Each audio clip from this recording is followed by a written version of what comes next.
They are fun. We just Right? table Yeah, all of right? our meetings Yeah, between yeah. now and March, then. You mean down there? Oh, right behind your house? Oh, yeah, that's fine. Things going okay there? It's Tuesday, October 10th, our Water and Sewer Committee meeting. And with that, make a motion, we accept the agenda. Second. A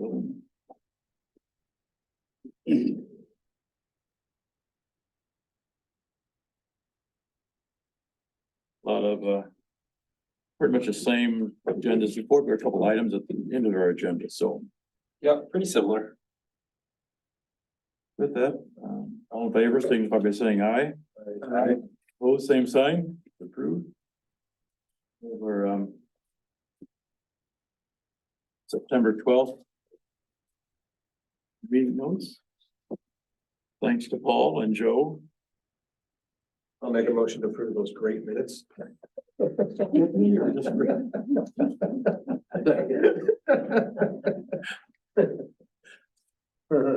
Who seconded? There, Larry, thank you. Any comments? All in favor, signify by saying aye. Aye. Right. Updates on the treatment plant? Sure, construction, I did hand out a little update. The monthly update that we always talk about. And the updates are getting a little bit shorter. Every month, obviously, as more and more stuff gets done. You know, most of the work that's getting done on the site right now is electrical. And then site work. So over the last month, we saw the bituminous pavement go in. Second layer of bituminous pavement is supposed to go in this week, maybe even tomorrow. Landscaping rock, edging, seeding happened today, in fact, topsoil spreading. I planted trees, finished the fence, close to finishing the gates. A fair amount of work's getting done, and still having some pieces of equipment come in. I think some programming PLCs, programmable logics controllers came in here recently that is giving electricians a little bit more to work with in conjunction with the MCCs that have come in. If you remember, we're still waiting for the MCCs, the last and biggest MCC to come in for the pretreatment building.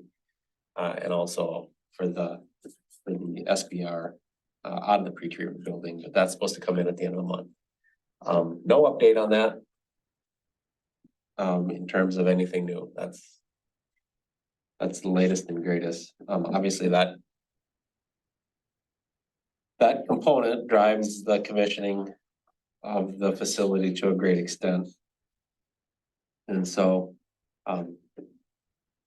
it's pretty important that it stays on schedule, and if it doesn't, then it pushes everything back, and we're right at the point now where we're tentatively planning on a startup in mid-December, and if there's just no more time at that point, we would probably end up pushing into March for a startup if there are additional delays. And given the fact that we've seen that a half a dozen delays on the MCCs alone, I don't know what to think. Of course, the last time they just showed up on a truck. So Joe, just as we get towards the end of the month, then will there be I was just looking at when we have our next construction. No, there's one like the 17th. Does that sound right? Next Tuesday. Yes. I'm pretty sure there is. In fact, I think there was just a. Sure, I just don't have like. So as far as a formal decision to delay, will there? Would we have a special meeting or something like that, or how would that be conveyed to our residents of not hooking up and developers and? Well, how would you like to do it? Do we?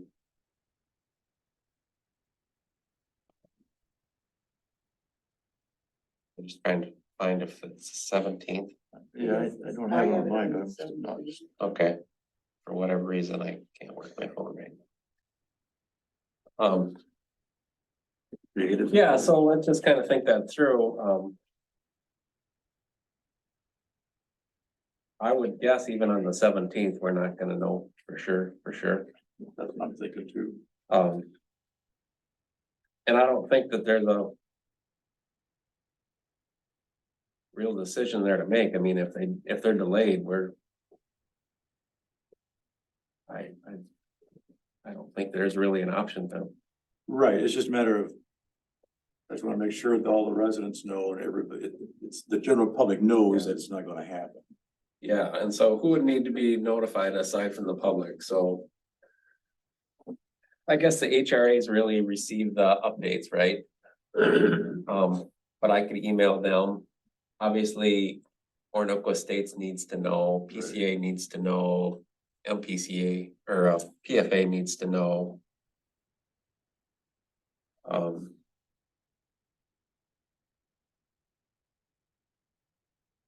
And I would just send them out correspondence separately probably, Okay.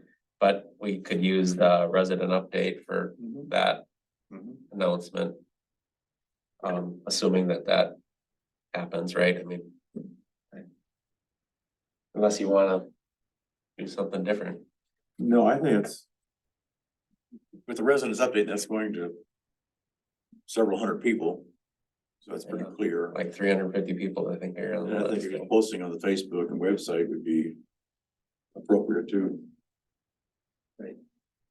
And then we could obviously talk about it at the November. Sewer and Water Committee meeting and the council meeting. Sure.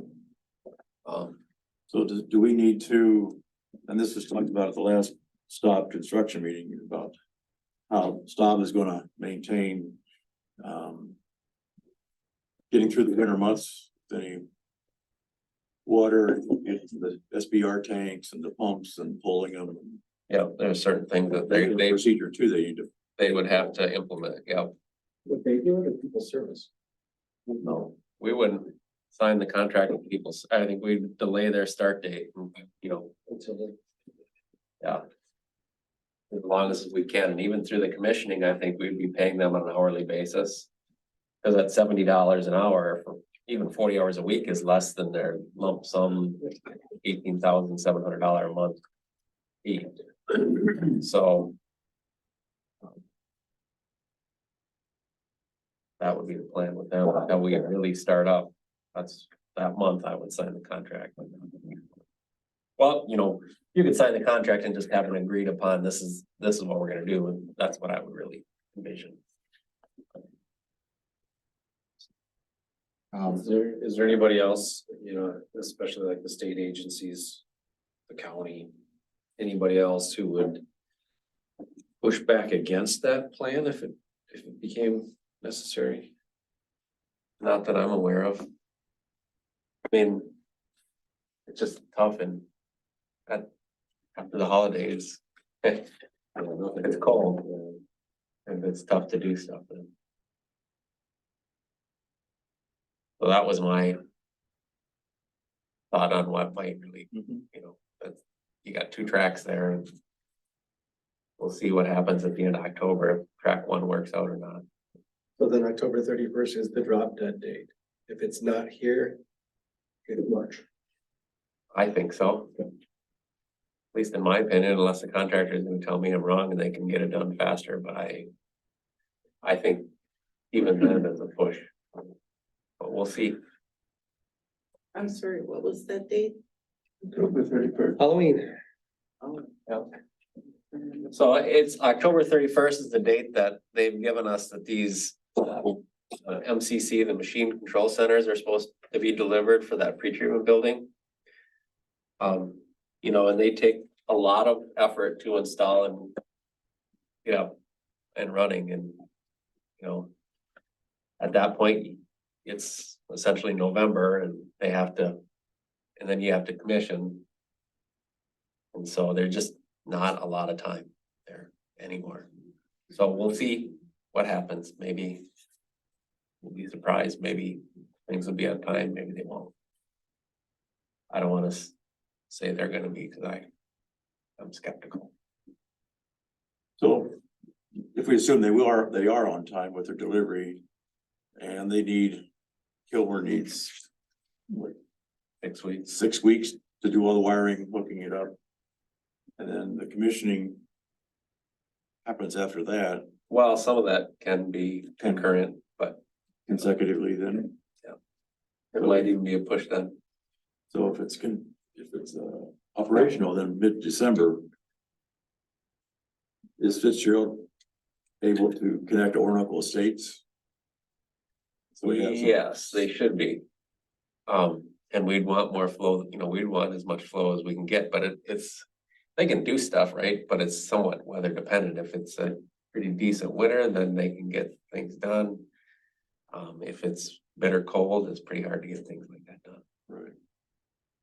So we know the 83 grinder stations aren't gonna be hooked up. Right. And then we're up to, and we will or we will not hook up any of the developments. I would say if we're gonna start up the treatment plant, we should get as much flow there as we could hook up, so. I would hook up everything we can hook up. We may not have individual homes, No. but. Cause they have to do work on the privates, you know, on their own side. Sure. And the grinder stations, Ellingson's essentially said they're not interested in working past November. They're just not gonna fight it. I get that. They're just, you know, it's not efficient for them to be out. So, So I'll just play out one more scenario. If the parts come in, we get Orinoco hooked up, Orinoco Estates hooked up. But. And we try and do as many developments, so our lift stations should be operational, maybe except for. Station 2, lift station 2 from this Garden downtown. Park wouldn't need to be operational, No, right? And so 1, 3, and 4. Could Yeah. possibly be working. and 1B potentially And 1B, with yeah. Cedar Woodlands too, even though that's a small one, but. River Park may not be, just because I have to tear the road up to connect. From lift station 1B. Right. And that might be something that we're gonna have to weigh at the time. So there's a little bit of pipe work that happens right in the road to make that connection, and we'd have to. Be willing to live with that gravel over winter, you know, in that spot, you know, it would be probably. A 30 by 50 foot patch, but. Would be there. Good. So, some things to think about. Any other comments or questions regarding that? Do you have any comments, Kane? From your standpoint? That you didn't hear, that you would like to have a response? Oh, everything. You guys are out. What did you got, was that, you've been there before? No, well, yeah, I have, but I spent a couple hours out there this afternoon just looking around. So it had been about a year since I was out there previously, so I. Any surprises? You know, it sounded like most of the electrical gear that was on site had just shown up recently, but I don't think I saw any electricians out there. They weren't out today? I don't know. I didn't see usually anybody do pulling have a people wire. out. But, you know, I was only out there for 2 hours in the last year, so I wouldn't judge my observations on anything. Generally, you know, the buildings, the site, the equipment, it looks good. It looks ready to work, except there's no power. Right. You know, generally speaking, all the equipment I saw is equipment that I would purchase in my own, the plant that I work for, and so it's all quality stuff. It looks like the contractors have done a good job putting it in. It's gonna be exciting to turn it on, so. And there's details out there yet to do. I mean, there's lots of little miscellaneous things, but the big picture things are there. Yeah, I think one of the things that, they're just kind of walking through the administration building, for example. You know, and Kane and I were talking, like, when you move into a house, there's no curtains, there's no blinds, there's no towel bars or toilet paper holders, right? Similar, with this. True, but the lab is empty, right? There's nothing in there. So I don't know, like, if we had Well, there's- glassware. Yeah, there's some of that bought. Okay, It's in boxes, I would assume, probably in boxes in their storage. yeah, so, But yeah, some lab equipment, beakers, different things like that are bought and, yeah, and so things like ladders, you know. yeah, not ladders. No, right. So there's gonna be, some initial kind of startup needs. You know, that we're gonna have to work through. Tools, Things up. things like that. There's Yeah. stuff that will be needed, no doubt. Brooms, Yeah. buckets, Yeah, you name it. But give Kane enough to do. yeah. So anyway, but you know, generally I, really happy with the way it looked. So there still is, you know, even aside from the electoral, there's a fair bit of work to do yet. Oh, yeah. Which I was a little surprised to see given the timing, but, you know, is what it is, so. So people that wanna come out should come out. Tell them, it's better now than when it gets really cold. So if you got some time, let Jeff know especially, Yeah, they're Okay. starting to, and he's out there enough that he. We got somebody in our waiting room. I think, Jeff did say the contractors start to kind of lock up at night and close the gates and things, so. Just for security, I think. Yeah, so there were, a couple doors he had to unlock so I could get in, but. Do you have a key yet? I do have a key yet. You're gonna have. What kind of? Not on yet. What kind of heat's in there?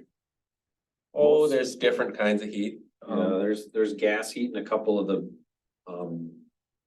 higher ventilation rate areas and a lot of little electric wall hanging heaters. Joey, I just have one question. For the decision for the startup, in addition to the controller that we need, obviously, is there a minimum flow we have to have? So you have to hook up so many of the big subdivision developments. Otherwise, it's just not enough. Yeah, I think there probably is from an operations standpoint, but also, if you're not getting enough users, it just doesn't make sense to start up the facility and start paying an operator. And does that hook up based on temperature then? Partly, I think, yeah. There's other pieces of the puzzle that have to be. The lift station control panels aren't in and installed yet either. They're supposed to come within the next week or so, but they're not here yet. And I wouldn't bet my bottom dollar that they're gonna be here, when they say they're gonna be, and so. Those pieces have to fall in place too, and But from an odds perspective, March is probably the 100% likely. yeah, outcome. well, truly, yeah, I think. Yeah. I'd become a little bit more pessimistic, especially as the weather's turned here a little bit, but I think everybody thought it was gonna be summer at least I was thinking it was gonna be summer forever for a while, but it's not. Might be helpful too if we reached out to Sanitaire, the folks that supplied the actual treatment package and just get their thoughts too on what's the minimum We have. and what have they said and where does that fall within our. I think we got quite a bit of flexibility. I didn't make that call. Janet at our office did, one of the wastewater engineers, but yeah, they were helpful and we have pretty good range of flow. Okay. But, if it's just gonna be Orinoco Estates, I just wouldn't do it, cause you look at just doesn't pencil out. Because we gotta pay people service. Right, But is the contractor, for example, gonna push back and say, hey, we're ready to start this? And the fact that you're asking us to wait 4 months. We don't wanna do that and that's gonna cost you money. that's a risk too. So we gotta be careful how we play that. So, yeah. But both contractors, to their credit, have been good to work. You know, I'm not laying awake sleeping, not sleeping, and thinking about that. No, I think that'll take care of itself there. They've been good.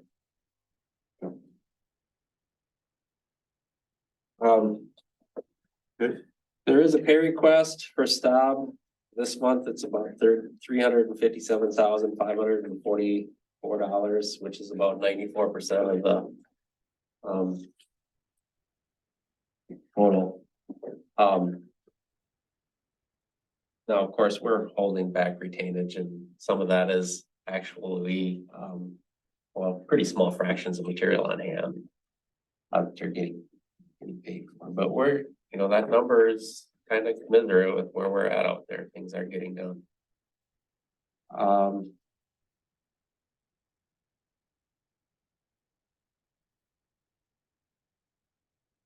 Next construction coordination meeting is the 17th. Anything we want to talk about that we missed? Kind of jumped around on the agenda a little bit, but.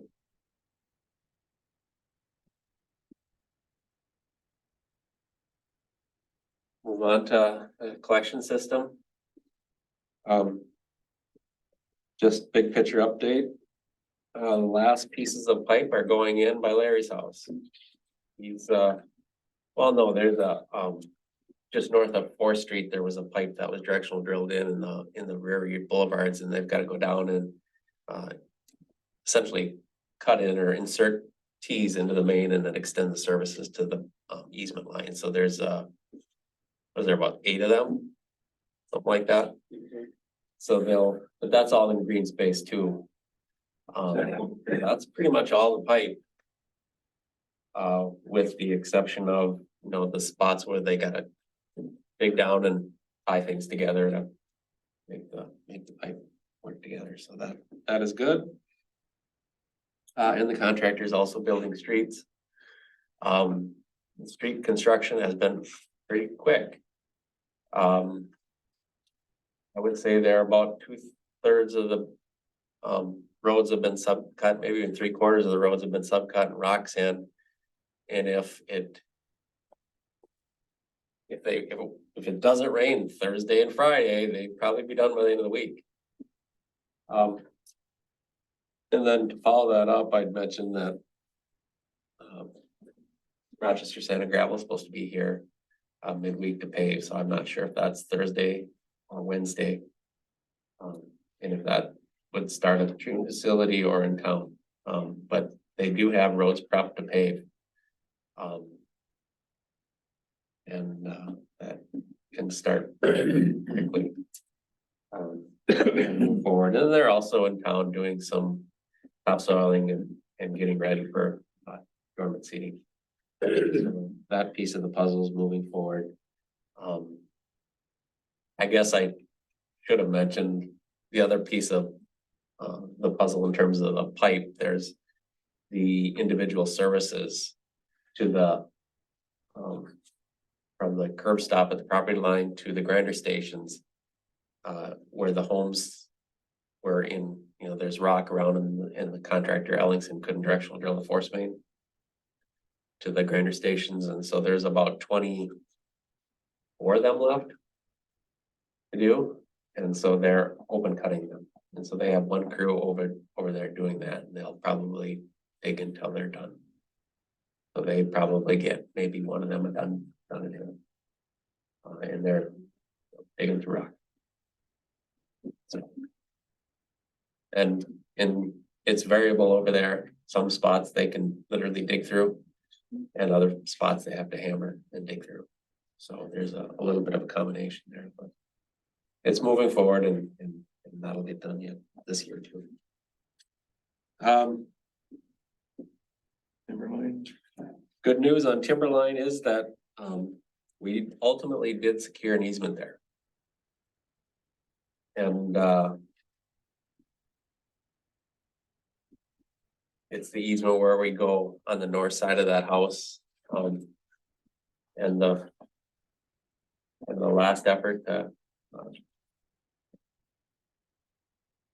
get that worked through with the property owner went through, and we have a signed easement, and that is moving forward. So that eliminates the complexity of this, of that excavation and construction, and of course, the access issues that we would have had. So I think that is a win-win for everyone. So we've got a few things that we need to do. We've got did that easement get recorded yet, Sonny? Do you know? I think you signed the check. I signed the check tonight, so. Okay. Maybe go over tomorrow, soon, The check or the, the easement oh, to the company? to the county, yes. Yeah, yeah. to the Cool. county, yeah. That is important, and then, of course, we have to resubmit our real property declaration waiver. Which shouldn't be a big thing. We have to redo maps. We do, I've already had, we've already had half an hour update. The thing is you'll have to sign it, and Maryland will have to sign it, same document as before, just with a different map. And another recording fee. That one doesn't need to get recorded. So do you think that'll start after the paving's pretty well done? I think it'll start as soon as they get the manhole structures. And they get done with Larry's. That's the pipe up by Larry's, and the services will probably be that crew that goes down there. Okay. It takes a long time to have those concrete structures built. Especially nowadays, the lead times are months. Mhm. And so they've been ordered, and hopefully things are slowing down enough that they'll get it.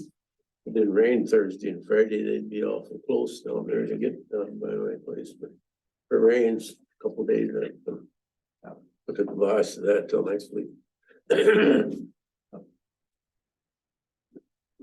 Fitzgerald's pay request is $500,647.83. So, pretty much in line with what we've been seeing with them. Fairly consistently. And then the next resident update will go out Friday. We probably should have sent one out last week, but we didn't get that done, so we'll send it out this Friday. Be number 30. 31, I think. We had 31. Oh, it's That was 32? September 15th was the. Okay. I think I got I've it here. never somewhere. had so many people ask for one. Yeah, 32. So they're starting to wonder why it's not finished yet. Yeah. Yeah. I thought we were supposed to be done with that by now. Everybody, including me, gets a little on edge this time of year. You just never, never know, and I don't like to see rain in the forecast, and but we should get it, they should get done.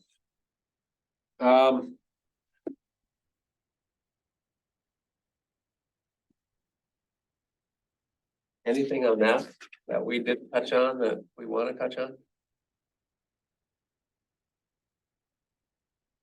Move to the RFP for the operations. So we've been kind of going back and forth with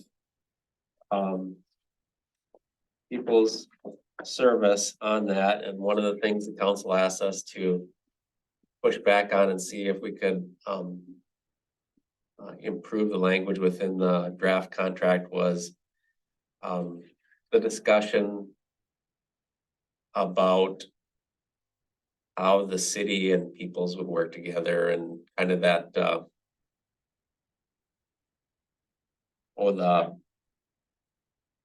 oversight piece in conjunction with kind of working towards, gaining knowledge and working ultimately towards licensure for the city staff. So it's, essentially they have gaining experience working alongside, or at least observing the contractor The shadowing piece that we talked Shadow, about. yeah, shadowing, and so they.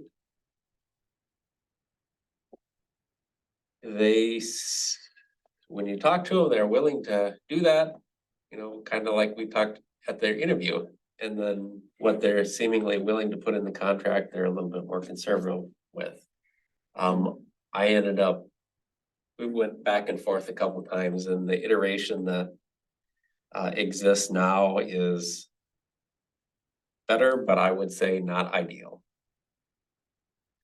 And I think they're concerned about liability, and I think anybody in that situation's resistant to train a replacement of, you know. And I think that's kind of how they see it. And I tried to explain that, you know, we've got a huge investment there, and it's part of the city's doing their due diligence to make sure that we're getting what we're paying for. And, you know, just standing at arm's length isn't necessarily good enough. And we've made a little bit of headway there, but I wish it was more. So I'm not sure that it's a non-starter. I think, you know, Sunny, what's your thoughts? I do have, as you're talking about that, Joe, there was one point that came out in the bond council's response or review that I wanted to touch base on. I think we can give it one more opportunity. But I hesitate to push too hard too, because I was looking at it. And Kind of yes and no. I mean, it is from the standpoint of if we were to start up in December, it's really of the essence. And if we're gonna wait till March, then there's a little bit more flexibility. these guys are gonna be preoccupied with other stuff as well, so, you know, trying to weigh all those things and make them all in line and feel like they can get some sleep at night, Right. I get that too. that, you know, that's. So what Sunny was mentioning is, PFA wanted us to send that contractor to our bond attorney to ensure that there wasn't what was the term they used? Third party. Tax issue. Tax, they could impose taxes. Right? Deduction or something like that. Yeah, they couldn't claim any depreciation on the facility. That's obvious, right? They don't own it. And, there was another legal piece associated with the fact that it was, you know, it's public money. They don't own the facility. They can't take any write-offs or depreciate anything because they don't own it. The standard 2-sentence piece of language that they want in the contract, I think it means nothing to the contractor because they wouldn't do it anyway. But we had to do it, so we did it. We just got that information back from Taft Law today, today or yesterday. I was out yesterday, so that's why. I think it came yesterday. I saw it on my phone. Any discussion about the fee? No. The fee, well, there has been discussion about the fee. There's no movement. There's been no movement on the fee. Basically, their position is the fee is the fee. They feel like they provided a fair price and they're as lean as they can be, and they're not interested in negotiating that. So in your discussions with them regarding this potential March startup, are they aware of that potential? I think they are. We had that discussion. What do you remember? Briefly, I think. Yeah, I touched on the big picture schedule. I don't think we necessarily dwelled on it, but Shouldn't be a surprise to them. no. Maybe from the manpower standpoint of them finding Right. somebody. Right. That's what I remember from the proposal. They wanted several months to hire somebody and find somebody, so it all works. So is there I'm assuming we sometime in early November is when we sign the contract. Knowing, Well, the contract will be presented to the council again. In October was the target. Right, October 17th, the 17th, this month. So you will have a contract that you can execute if you want to. We won't know the start date, but the contract has essentially language that allows a flexible start date. Okay. You know, but frankly, at that point, we won't know, right? right, yeah, That's the part of the problem. I mean, so is there underlying understanding that we may not have it, are they pushing to sign it, or are we pushing to sign it, or how is it being perceived as the urgency of signing it? well, the urgency of signing it is a couple things, obviously. It allows them to move forward in their recruitment process. And it helps facilitate the startup in December if that were to happen. We need to get that contract to PCA ASAP. So they want that in hand there is- before we start. Okay. I've already given them a draft, but I just think it's facilitating the startup. That's the urgency. And if we don't think we're gonna start up, then I think that urgency not just down. So, They did make some movement on the term in terms of it being still a 5-year contract, but there is, the city can exercise an out after 3 years. I thought we talked about that. You guys, did you know that? Did you know that? We have talked about. Yeah. Is that just a financial, you gotta buy it out? No, it's just a no, doesn't matter what your reason is. I think the likelihood of that is pretty low considering it's gonna take probably close to that 5 years to develop any in-house licensure unless. Well, you always can hire it. Yeah. There's options, right? It's just, you will have some expertise at that point that you can go out and Yeah. hire a license if you want to. And or support staff if you want to. So you have more time to work towards that. And a better understanding of what needs to happen there and what the budget needs to look like and will look like. And it's also a function of how well they perform, right?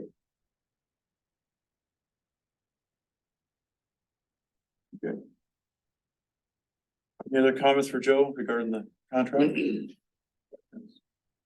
It's concerning that they won't commit to language that allows us to participate in the operation. We can watch, but we can't participate, and that's a concern.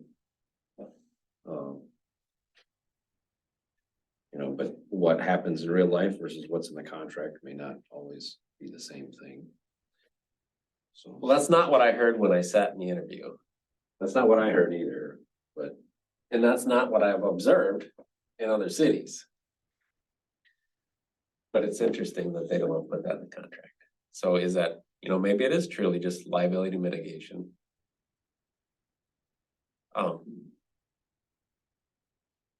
Seems like, I don't know. A modest risk, Yeah, in my that's, opinion. that's my take is, and you see that in other businesses too, right? There are certain areas where the public's not allowed kind of thing. Do you allow that in your facility? Dylan? What's, If somebody wanted to come in and observe or oh yeah, we give participate or? tours and, I mean, you, generally speaking, you know, just turn the general public loose in the plant, they're escorted or, you know, whatever, but Right, yeah, right. we don't let them push buttons. Right. It's just- So you keep Paul away, right? Yeah. And yeah, I mean, there are some issues if you have, for example, interns or, you know, we had some kind of third-party Job Corps kind of training. And there are always liability insurance issues that have to be worked out, but they're not. I mean, they're standard, right? Whoever's paying the paycheck has to have insurance. Then you're basically good, so. At the end of the day, though, this is a city-owned facility and building of which Kane and others have access to and can be there at any point in time, so there's no reason why I couldn't stand there and watch them do something. And even push a button, And as long as there's not language specifically prohibiting us from doing stuff like that, right? So. And that is kind of the one point that was in that email that we got about, Active participation. well, It's the not city needs that to what have that was? significant control or something like that. I'll find it, but when I read that, I was thinking we may have, you know, one more go at it perhaps.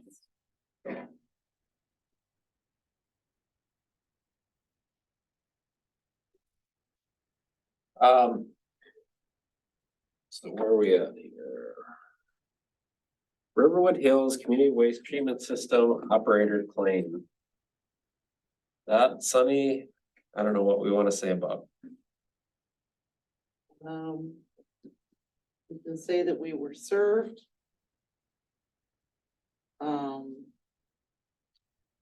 We had 20 days to respond and we did get an extension. That answer to the complaint was then due and filed last Friday. So see what happens. It has not yet been filed in the court system, so I don't know if he's looking to negotiate something again or I don't know. Yeah, and I think the city's side of that got expressed within the city's response too, in terms of some of the costs that the city was incurring that could theoretically be incurred by the developer, because it was technically their responsibility. So that piece, I think, was probably included too. so what are next steps for this process? It gets filed and then what? Well, and this is, our answer was filed through a league appointed attorney. So it's kind of between Mr. Fitzpatrick's attorney and our attorney to where that goes next, Okay. whether it actually Moves forward or he drops it? filed, yeah, or what we're doing. Kind of, with regard, going back a little bit to your earlier discussion about how we are going to notice people. I've made a commitment to the Riverwood Hills people that residents that we will definitely make a concerted effort to keep them apprised of what's happening there. At this point, they did have a recent board meeting and the disenchantment, I'm gonna say, is that a good word? Is not aimed at the city at all at this point. But they are most willing to move on from Mr. Fitzpatrick and join the city. even if they weren't necessarily in favor of the project overall. There is that hopefulness that they'd rather deal with the city than. Is there any risk to to them now in the mean term, especially if things don't get hooked up till later? That Fitzpatrick still has to service them and maintain the system so that, He's got a permit through, well, he's got multiple permits to operate that system through the MPCA and through Olmsted County. so they'll get pumped and cleaned and don't have to worry about, so they're protected, I guess. So along with the same lines that Sunny made reference earlier, discussion about the notice. So in the case of going to a March 1 April, I believe Riverwood Hills pays by the quarter. So we probably need to send notice to the developers that have that permit. Yeah. Through end of March or Yeah. 1 March. All three of those owners, operators would have to be notified. So I think as soon as we know, we'll tell them. One way or the other. That's why I was asking again for the date, because October 31st is a Tuesday. It's kind of like, I can't give it the rest of that week or. I'm the optimist, right? Glenn's motor coach. There's a little bit of controversy with the property owner there too. In regards to some water main. I do have some figures I could pass out, just. Get your thoughts on it.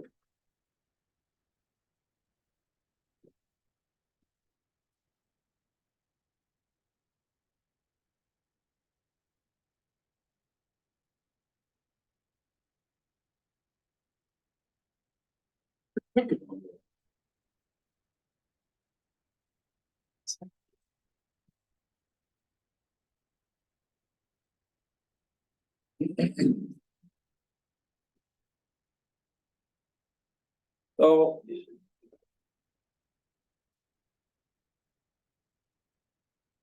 You guys know where this is? It's basically immediately east of the Gas and Go. And so, this road out here is Minnesota Avenue. I looked based on the little sheet is labeled as Second Avenue Southeast, it's Minnesota Avenue. They've started constructing the shell of the building here. Anyway, the sewer and water are illustrated in blue. Blue is the sanitary sewer, or blue is the water main. And green is the sanitary sewer. And so, the controversial item is they need to connect to the water main that crosses Cedar Center Avenue Southeast near the top center of the page. They need to extend that to Minnesota Avenue, and that's about 630 feet. And then they also need to extend that to the outlot C immediately east of their lot, north and east of their lot. And so, that existing water main is trunk water main, it's 12-inch diameter, and I'm saying that, yes, you have to extend it along your entire frontage, and it also has to be 12-inch diameter pipe. And that was a surprise to them, and they say it's a significant cost, and it is. There's rock and things like that they have to excavate through and put that water main in. And they don't want to bear all that cost. And so there's some negotiation that needs to happen there to kind of settle that. And so, first of all, I think, I'm assuming that everybody probably agree that the city should require that they extend the water main through their property so that it is extended for the next developer to connect to. Stopping short doesn't make any sense. That's not good practice. In my opinion. And so that is one item. The other item is, should the developer pay for the oversizing of the pipe? You know, a lot of times that could be 8-inch pipe. The difference to go from 8-inch to 12-inch might be $16 to $25 a foot. I think in this case, based on our bid unit prices, about $16 a foot. Well, if you multiply that times 630 feet, that's a decent chunk of money, and then you also have to upsize fittings and things like that, right? And so, is it fair for the city to participate in that cost? You know, we did that with Cedar Woodlands 3. You know, getting the water to this site, and we also did that to some extent in Orinoco Crossings. Your code says that in commercial areas, the city has the authority to essentially make you put in 12-inch, up to 12-inch trunk sewer for facilitating what needs to happen in commercial and industrial areas. So, you know, that's kind of the gray areas where requiring that to be upsized, not only to serve their property, but to facilitate future development. And so should that upsizing be paid for partially by the city through the water utility, or should we make them eat that cost? And they're crying pretty loud about it right now. What's going on in the outlot? That they need to extend water up that? Let's just hope it will develop in the future. And so we have to get water main from Cedar Center Avenue to them, and this is our avenue to do that. Oh, I see. All right. So right where that sewer and water is, we also made them dedicate some right of way so that, you know, ultimately there could be a street there.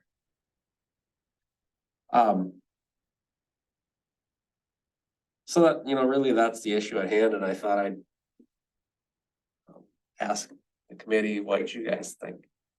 Or maybe ask the committee to provide a recommendation to the council, if you will.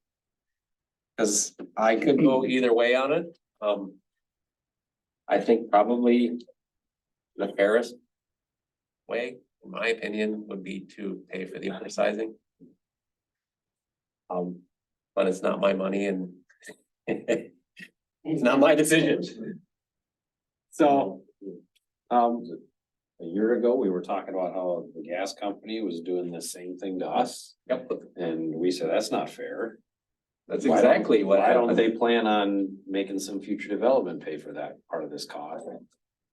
And so I feel kind of hypocritical if we didn't argue the same logic here, and that the utility should bear a portion of the cost with the expectation that future development will help offset that cost.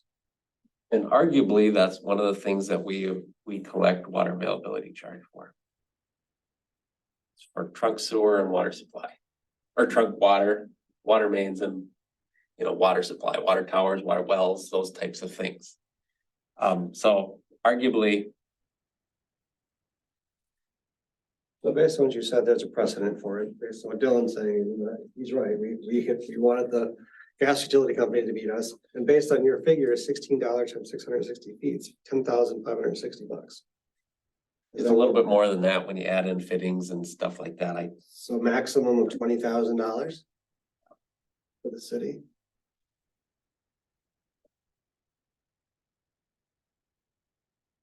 Something like that. But if we paid for this upsize. Because originally they weren't planning on having fire hydrants. Yeah, they had some kind of, well, originally they were just gonna extend a 6-inch water main to their building. No fire hydrants, and they would stop it in the middle of the property line. And I looked at the site plan and kind of said, no, that is not gonna work. And so we've kind of evolved the discussion here. We're making progress, but this is really the biggest sticking point. So the excavation cost is off the table now. It's not an issue. Well, I think it's part of their issue. I have, you know, they were kind of throwing out some ridiculously high costs, and I kind of said, you know, we've got a $16 million contract here that we're putting these facilities in for half that cost. And Fitzgerald kind of stepped in and said, yeah, we'd like to do it. Especially if you're gonna pay us that much. So, I'm hoping that. That does save the developer some money. And, I'm hoping that that helps work through this issue. But we're really working through this issue and, you know, we don't have policy on a lot of these things, right? And the code is not exactly rock solid. In this area, so. You know, So this $9,600 figure or plus fittings is that? Can we get a little bit better figure on that, or say it's 20,000, but is it really yeah, 15,000 or 12,000, whatever the number is? yeah, Yeah, whose accountants or whose estimates do we rely on when the city accepts this cost? Or does the city just say we'll pay up to Yeah, $10,000? I was basing it on the bid unit prices in our contract. You know, so With we Fitzgerald, have yeah. bid unit prices. and are those accurate for a project of this size? They're indicating that they'll do the work for the same bid unit prices, so. Yeah. Okay.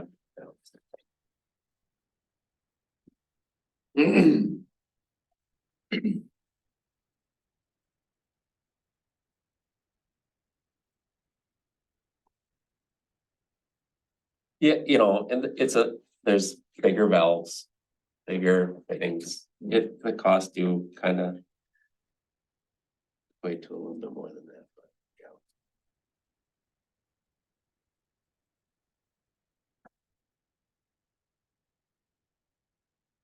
I guess I'm with Dylan in the sense that I would feel comfortable since we're asking them to go larger than they actually would need if it was just them.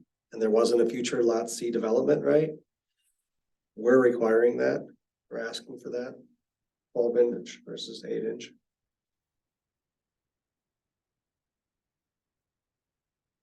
That's what we wanted from, I think that's fair, honestly. I think that's what a lot of cities do. But not everybody does. So is there, and I like the idea of participation, but at the same time, I'm concerned about the precedent. So is there anything that we could change in our ordinances to make this a clear issue? In our ordinance, so when we talk about we have a one sentence in that one line, or Yeah, there is. utility ordinance, and is there something we could add to that ordinance to make sure that we can avoid, you know, if somebody comes together with a building plan, the first thing we ask them is, you need to display a 12" line if it's in that type of development, but Yeah, I think there is, yeah. There's a couple sentences, modification of a couple sentences in the code that would clarify that, but it would be. If we could do that, then I think this is, so. Especially the idea of providing this extra 100 feet of line to outlot B. and that's really not a controversy because I think it's good for the city. I'm not saying it's a controversy, but. Mr. Gauthier is offering to pay for part of that, so that's why that. It's going to his. It's his land. So. yeah, cause he still owns that piece, they only own this piece, right? He still owns the rest. So he benefits. So that makes sense that he'd be coughing up some, that helps him. So, you know, Well, even in the city code, if there are certain instances where if it read shall instead of may, there would be clarity, right? And not leave it ambiguous to whoever is elected and sitting at the table to make that decision. Some of those things. There's work to be done in the code book. Yeah, but I think it's also important not to paint yourself into a corner. If a developer all of a sudden decides to develop some piece of big parcel, you know, at the extreme edge of city limits or something would have to be annexed into city limits and now the city's committed to building out infrastructure to the fringe. You know, that could be a significant cost. I think the city should leave it Well, the code optional does, or, you know, say we may at our option, you know. and the code does have language talking about leapfrog development. That's essentially what that is, right? Non-systematic development, that it is expensive. And it does put the city in a bad spot. And you don't have the resources to, you know, to be laying out hundreds of thousands of dollars for water main and trunk sewers and lift stations and things like that, you know, but I do think because of that language within the code, you have the right to say no on those bigger subdivisions.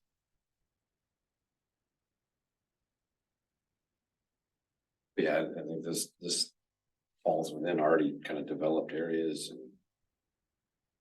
Yeah, it was previously platted as an outlot as part of the original development and we had anticipated it probably would be further subdivided, but this owner doesn't want it subdivided.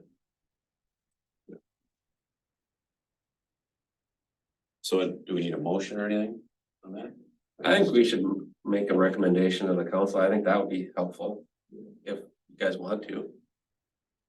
So I'll make a motion that the city offers to help offset the cost of the water main construction based on Stantec's cost estimates for the increase, Oversizing. the oversizing of the water main. From 8 to 12. 12 inch. You mean that will help with that? Or not? That the city will help pay for that cost.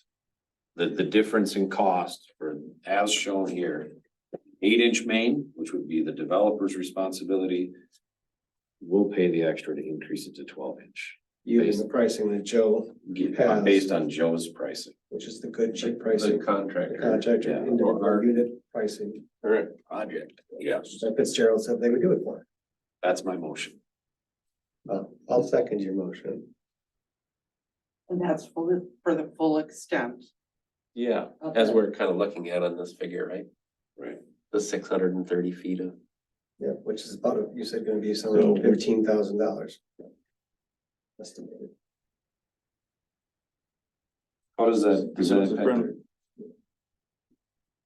does that impact their sewer connection at all? I mean, I wouldn't think so, but. No. All right. So as a friendly amendment, do we wanna put a cap on that? Right now, the motion reaches, we'll pay for the oversizing. And where's the money coming from? Ultimately, the council, you know, those are questions for the council. You're just making a recommendation to the council, right? Okay. You know, decide that stuff yet. Cause isn't the real concern was that extension that you wanted, that they didn't wanna do? To take it to the. Well, that was part of it, yeah. Oh, I okay. think they were looking at any avenue that they could look at to reduce their costs.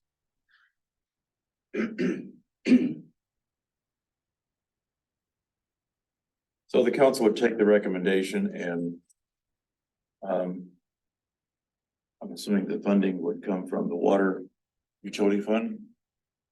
And so if you could give us a balance of what's in the water fund to cover that for the council to have that information.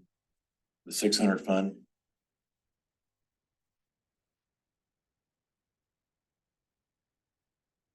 Yeah, it probably should come from the water availability charges that you collected.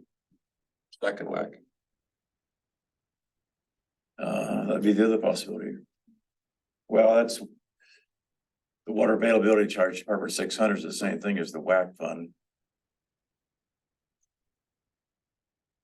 That's, Are you guys, do you separate the sewer and water? One Funds? is 40 something, Cause they should be. and the water is utility, just as an enterprise fund is 600. But there is a sewer fund set up too now. 602 So too. for that utility. Yeah. But there's still the whack and sack combined in a 400, I forgot what fund that is. It seems to me that that We- shouldn't be combined. Should be separate. I would agree, but I inherited some things, so. I know. Something to work on. Okay.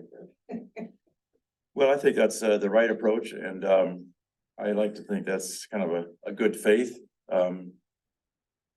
Towards the overall project, there's other areas of this project that still need to be worked out and I think that would be a good way to initiate that and meet our goals of being able to develop down Minnesota Avenue and that's where the next developer picks it up at. Any other comments? That would be nice, because I know all the nice fire hydrants all there, which would have been handy for that wagon that went up in flames.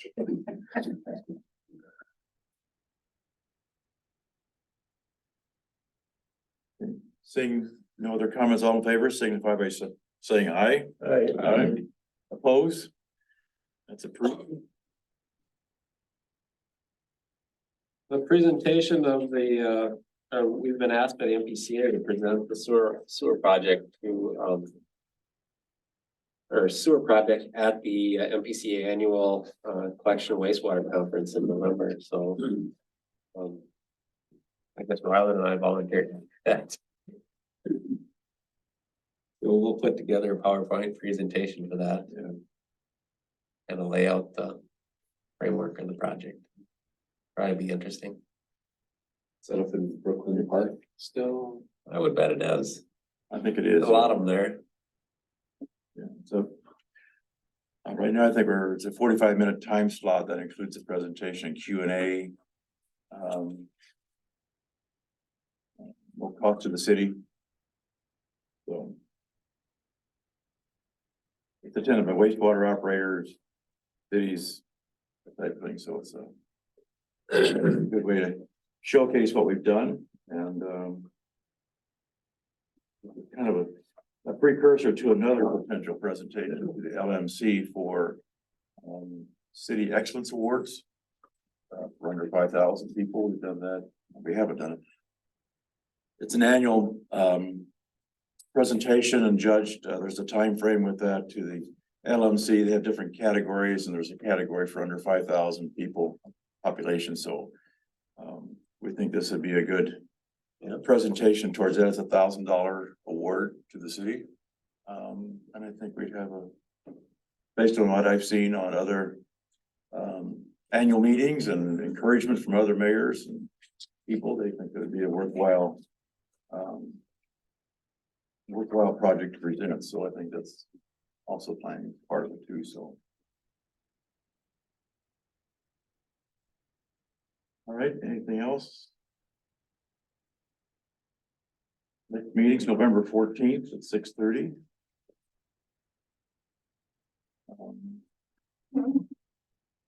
FYI, Roger Wells was here earlier tonight. And he wanted to speak to the Water and Sewer Committee. And I told him I'd put him on the agenda at the beginning of our next meeting at the 14th, so he wants to talk about the water and sewer up on 6th Street. I think that's what it's called. 6th Lane. 6th Street, 6th Lane, yes. So he wanted a little more than 3 minutes, so I told him we put him on the agenda, so. 6th Lane. Is that? East Center Street. Oh, okay. Up the hill. Sure. Any other comments, anything we haven't touched base on? Thanks for the update, Joe, and we'll see where this goes with the council. With the motion that we have about oversizing, so. With that, I'll make a motion, the meeting adjourned. For a second. Favor, signify by saying aye. Aye. Opposed. 42.